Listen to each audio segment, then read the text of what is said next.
Nice launch trajectory and countdown net. Pad is clear. 10, 9, 8. Launch auto sequence has started. 6, 5, 4, 3, 2, 1. Go for launch.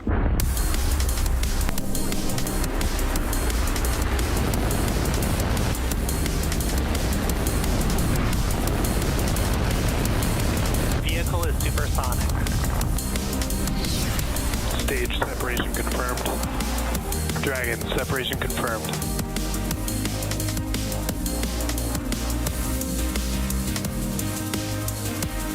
Stage 1 is transonic. Landing legs have deployed. And Falcon 9 has landed.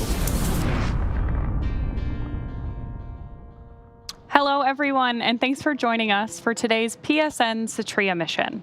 My name is Ronnie Foreman, and today we'll be following Falcon 9 liftoff from Space Launch Complex 40 in Florida to take the Satria satellite to a geostationary transfer orbit. Although I'm joining you today from our headquarters in Hawthorne, California, our rocket and spacecraft, as you can see on your screen, are preparing for liftoff on the opposite side of the country. Right now, you're seeing a live view of our launch pad in Florida. As I mentioned earlier, our customer for this mission is PSN, which is an Indonesian company.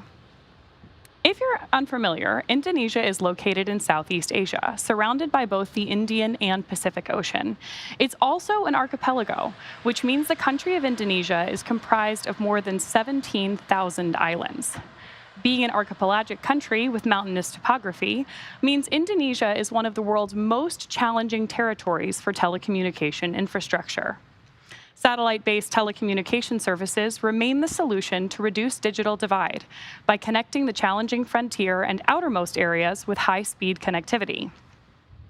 Our payload today, Satria, will be a key part of Indonesia's digital infrastructure development with a 150 gigabits per second capacity supported by very high throughput satellite, or VHTS technology. That will not only promote digital equality, but also economic growth as it becomes increasingly pivotal in a post-pandemic economic recovery.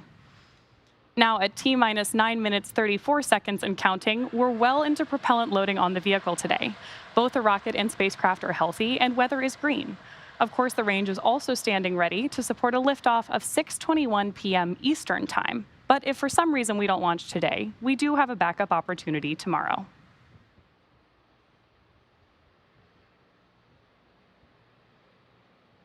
Hey everyone, Soumya Srivastava here, joining Ronnie to guide you through the PSN Satria mission today.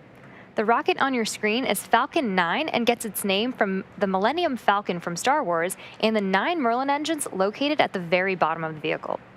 Standing at around 230 feet tall, Falcon 9 is loaded up with nearly 1 million pounds of fuel and liquid oxygen prior to liftoff and is able to transport payloads like today's satellite and people to various orbits in space. To top it off, Falcon 9 is also the world's first and only reusable orbital class rocket. The F9 rocket you see on screen is made up of 2 main stages. The first stage, or booster, which is the largest section towards the bottom, and the second stage, which will eventually take up our payload to its destination in space. You might be able to tell from the soot around the bottom that the first stage supporting today's launch has seen its fair share of space travel. That soot that you see all around the first stage is formed when the carbon-based fuel we use, RP1 kerosene, is burned. And as the booster approaches the landing site during descent, it does a long re-entry burn to slow down prior to re-entering the atmosphere. And because the re-entry occurs engines first, the booster flies through its own plume, which then deposits the soot onto the rocket. And if you watch the feed from the onboard camera during landing, you can see the soot sticking on the lens.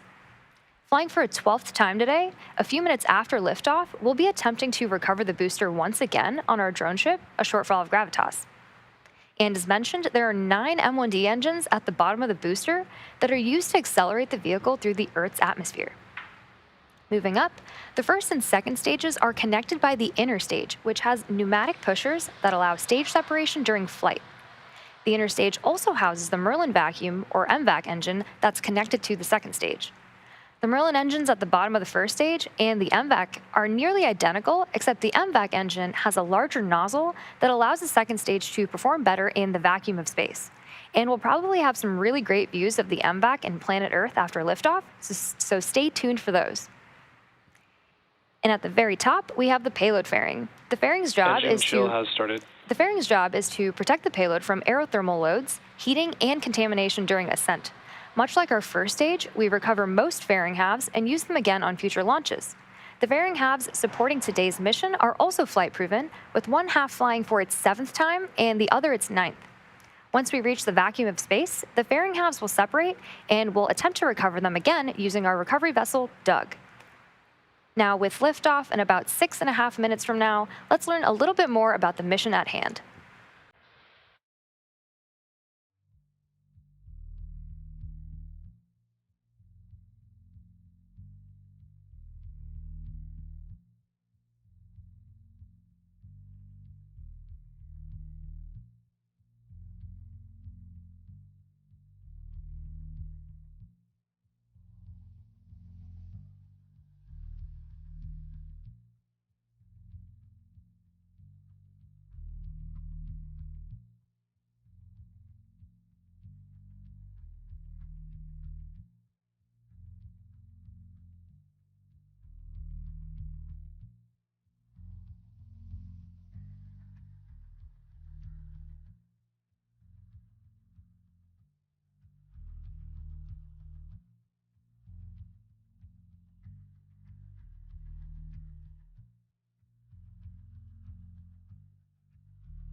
Today's launch actually marks SpaceX's 240th overall mission and our 128th mission from the launch pad on your screen.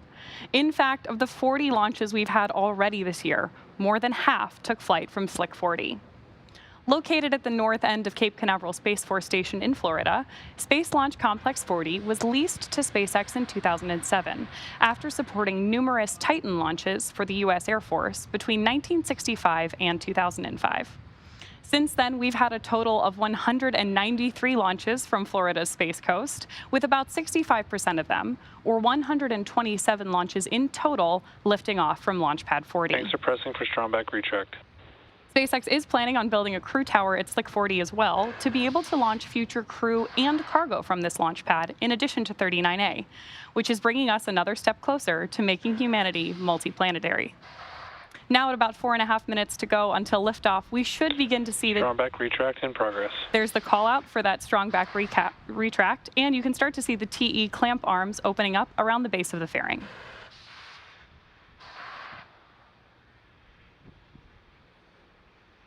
You can now see those clamp arms opening up, and as Ronnie mentioned, once the clamp arms are fully opened, the TE, which is hinged, will retract away from the vehicle in preparation for launch. You'll also hear it referred to as the strongback over the nets. And at this point in the countdown, both the first and second stages are nearly fully loaded with 1 million pounds of kerosene fuel and liquid oxygen. Both the first stage and second stage should finish loading propellant about a minute apart from each other. The first stage finishes up at about T-3 minutes, and the second stage at T-2 minutes. You may have noticed the white clouds around the vehicle. Those clouds are actually vented chilled gas from above the LOX tank liquid surface that we vent overboard to maintain pressure in the tank as needed. And when that gas comes out into the Florida air, the humid air condenses into those clouds that you're seeing. And then at T-60 seconds, Falcon 9 will be in startup. And that means that the rocket's autonomous internal flight computers will have taken over the launch countdown. And there was that call out there for stage 1 LOX load completion. And just inside of T-2 seconds, we light the Merlin engines for liftoff. The PSN Satria payload continues to be healthy, and the Falcon 9 team is currently tracking no issues on the rocket.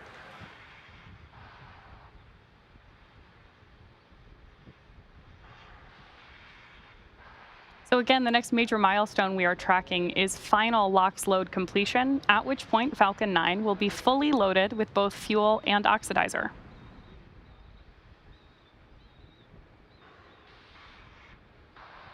Picture perfect day on the coast of Florida, too.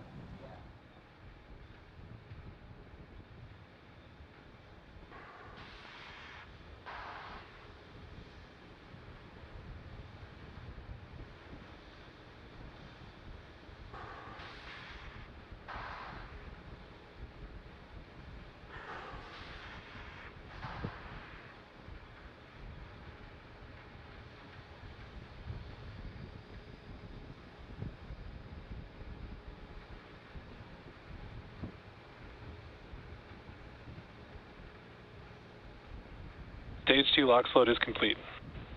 There's confirmation that we are fully loaded with fuel and oxidizer ahead of today's launch.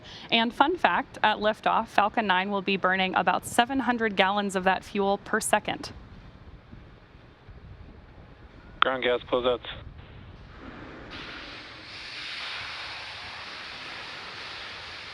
As some of you mentioned earlier, that white cloud that you see venting away from the rocket is totally normal and nothing to worry about. The next call out we're listening for is also one she explained to you. That's going to be that Falcon 9 is in startup mode and that the internal flight computers have taken over the terminal count.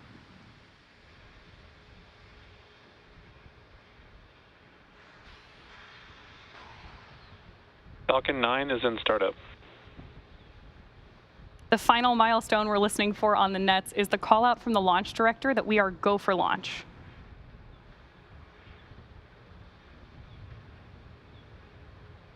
As LD on countdown, go for launch.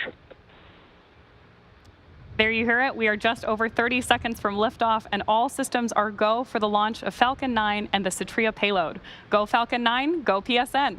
T minus 30 seconds.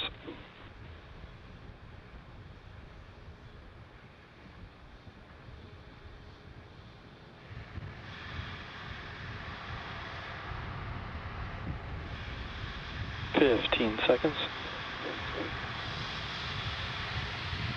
T minus 10, 9, 8, 7, 6, 5, 4, 3, 2, 1. Ignition. And liftoff. Go Falcon, go PSN. Stage 1 propulsion is nominal. Vehicle is pitching downrange.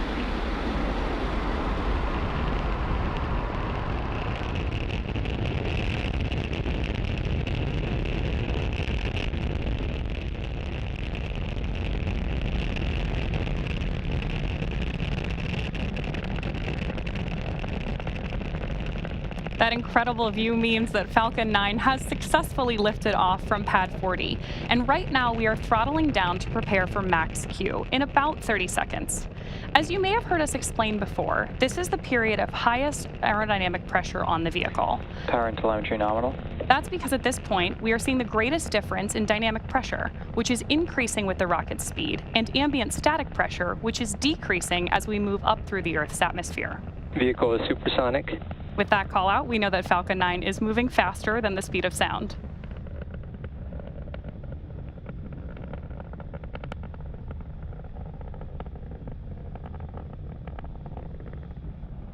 Max Q. With confirmation that we've passed through max Q, we have 3 events coming up in quick succession, starting with main engine cutoff, stage separation, SES1, or second engine start 1. Main engine cutoff, or MECO for short, is where all 9 Merlin 1D engines will shut off to slow down the vehicle in preparation for the next event, stage separation, or stage SEP for short. That's where the first stage booster will separate from the second stage. Right after stage SEP, the first stage will start its journey back to Earth, targeting a landing on our drone ship, a shortfall of Gravitas, which is currently stationed in the Atlantic Ocean, about 680 kilometers downrange. Now, during that time, Stage 2 will continue on its journey to space with the third event, Second Engine Start 1, or SES1 on the nets, and this is where the single MVAC engine will ignite to propel the second stage along with the PSN Satria payload to orbit. In addition to these 3 major events, the fairing halves will also separate less than a minute after SES1, so keep an eye out for all of those coming up in about 10 seconds.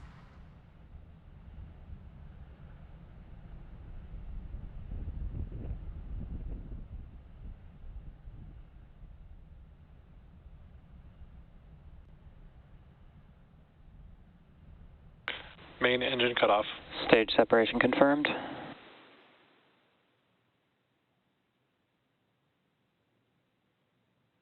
MVAC startup. So you heard the callouts there, and you can see on your screen in this great dual view that we have that the MVAC engine on our second stage has ignited. Now, this is the first of 2 second stage burns that we're tracking for this mission. And the first stage on the left-hand side of your screen is coming back to land on our drone ship, a shortfall of Gravitas. Now, we are also expecting fairing deployment. Both vehicles are on nominal trajectories. With that, we know that both vehicles are headed in the right direction. And as I was describing earlier, we are expecting fairing separation in just about 5 seconds.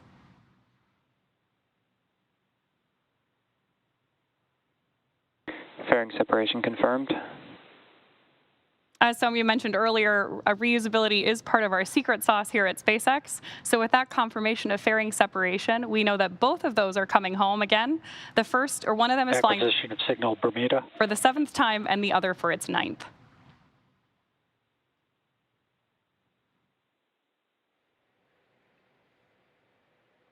It's now T plus 3 minutes and 55 seconds into today's mission, and we have a great view of stage 1 on the left and stage 2 on the right.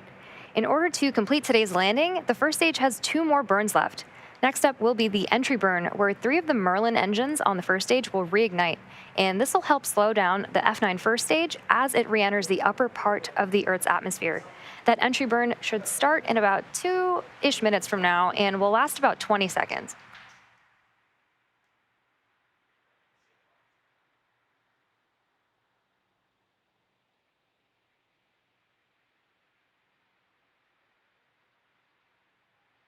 You can see 2 of the 4 hypersonic grid fins that are positioned near the base of the interstage on the booster. And stage 1 is currently using nothing but the grid fins for steering as it's returning back to Earth.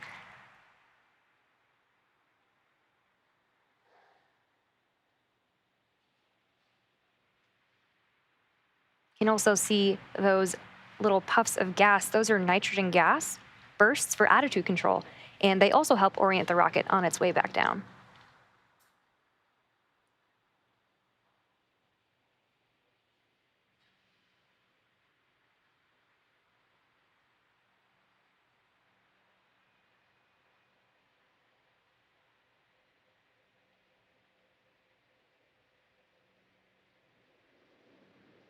And some really awesome views of planet Earth behind stage 2. And again, that entry burn on the first stage coming up in about a minute.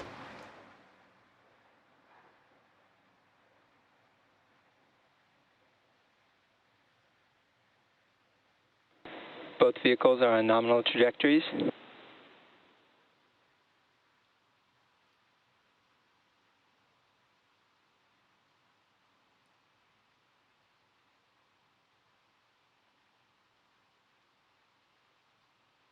Like I promised, we have great views of Earth behind MVAC and behind the first stage as it's coming back down to Earth.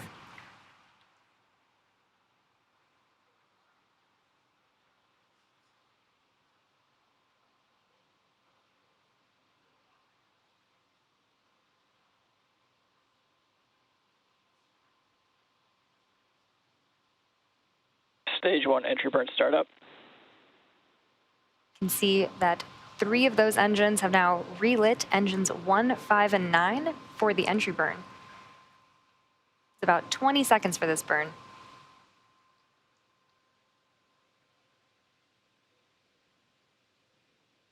Stage 1 entry burn shutdown. Now, with confirmation of entry burn shutdown, we have one last burn before the first stage attempts to land on our drone ship, and Stage 1 FTS has saved. and that is the landing burn. During the first stage landing burn, a single Merlin engine, E9, will relight and slow the vehicle down for its landing attempt on our drone ship, a shortfall of gravitas. As a reminder, the booster supporting today's mission has now flown for its 12th time, having previously supported CRS-22, Crew 3 and Crew 4, Turksat 5B, CRS-25, Terminal guidance. Eutelsat Hotbird 13G, O3B mPOWER, and 4 Starlink missions.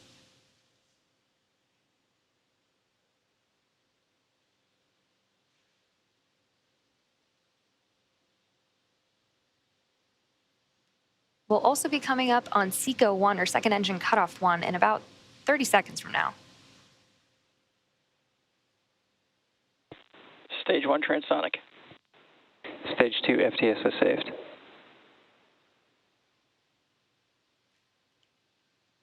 can see that MVAC continuing to glow bright orange until SECO 1.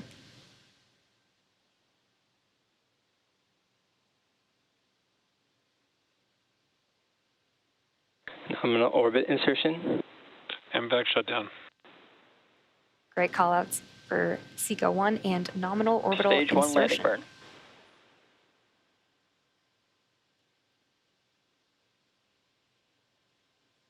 Expected loss of signal, Cape Canaveral.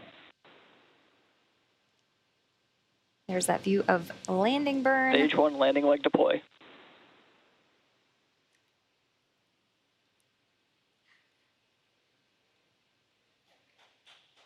And a great view of landing.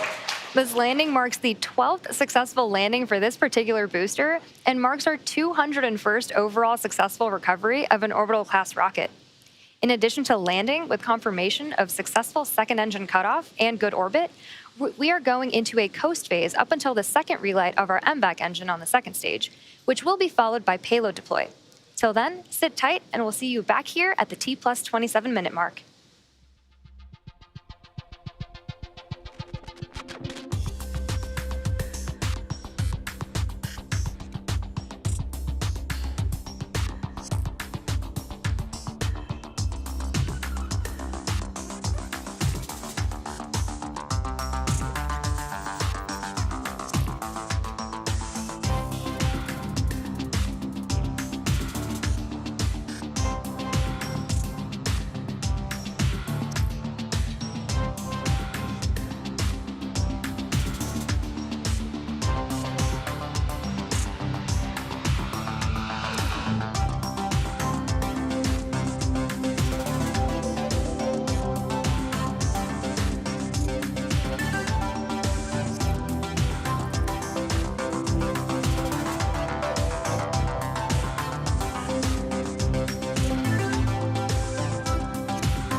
Expected loss of signal, Bermuda.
25th century AD.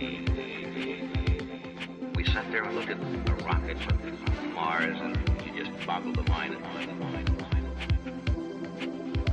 And the technology caught up to them.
acquisition of signal carbon.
Welcome back to the live webcast for the PSN Satria mission. If you're just joining us, liftoff occurred at 6:21 p.m. Eastern Time from Space Launch Complex 40 in Cape Canaveral, Florida. After liftoff, we also had successful main engine cutoff, stage separation, ignition and shutdown of the MVAC engine on the second stage, fairing separation, and a successful first stage landing. Coming up shortly, we'll have the second burn of our MVAC engine, which is what you can see on your screen now. This is on stage 2, and we'll do this burn prior to payload deployment, which basically means we will relight and then shut down the second stage engine another time. Now, we are expecting this burn to last just about a minute. Beautiful views from up in space there on your screen right now.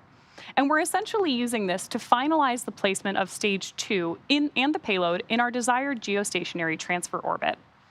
That also means that this will be the last burn of stage 2 before we deploy the payload today. We're expecting about another 30 seconds on this engine burn.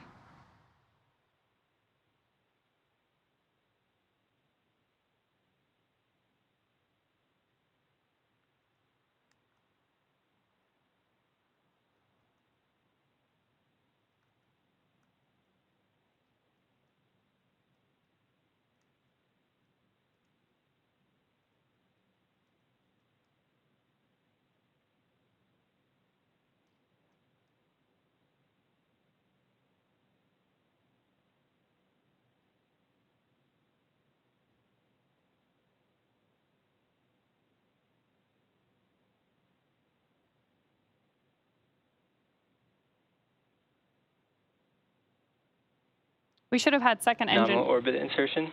And there you hear, we've had second engine cutoff and nominal orbital insertion. So with confirmation of both the second engine cutoff and start and cutoff, we will join you live to cover that payload deployment in about 6 minutes. So sit back, we'll see you in a few.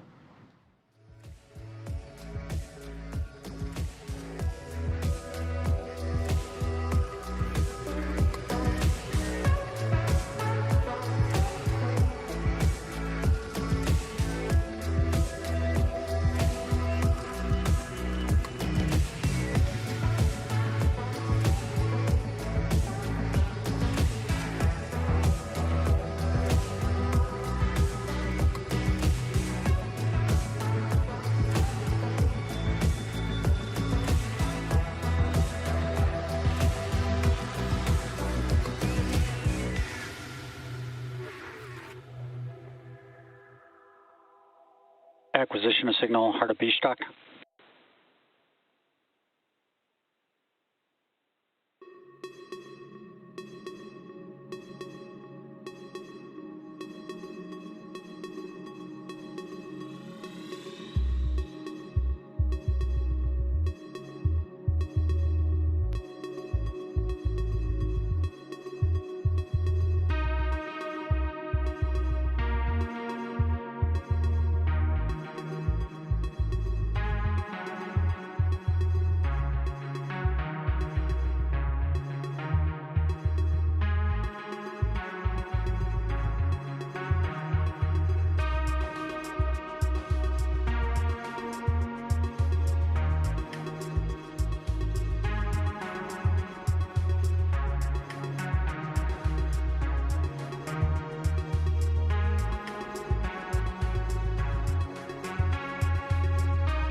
Acquisition of signal Mauritius.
Thanks for joining us once again for the PSN Satria launch. We've had a great mission so far, and we have just one major milestone left in our mission, which is payload deploy. The Satria, or Satellite of Republic of Indonesia spacecraft on board the second stage, has 150 gigabit per second capacity with very high throughput satellite technology, and will promote digital equality and economic growth in Indonesia. Deployment should be coming up in about 20 seconds from now. Gabon.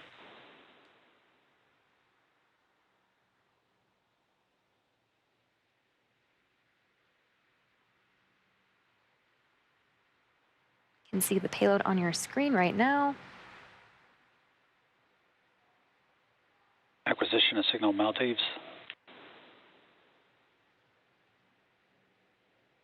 Payload separation confirmed. And there you can see on your screen the payload drifting away from our stage 2. We had successful deployment of the PSN Satria payload. And with that confirmation, we will bring today's webcast to a close. Today's mission marked SpaceX's 240th overall mission to date and 41st mission of this year. We'd really like to thank our customer PSN for entrusting us with today's mission and all of you for joining us. We'd also like to wish everyone a wonderful Father's Day, and we'll see you next time.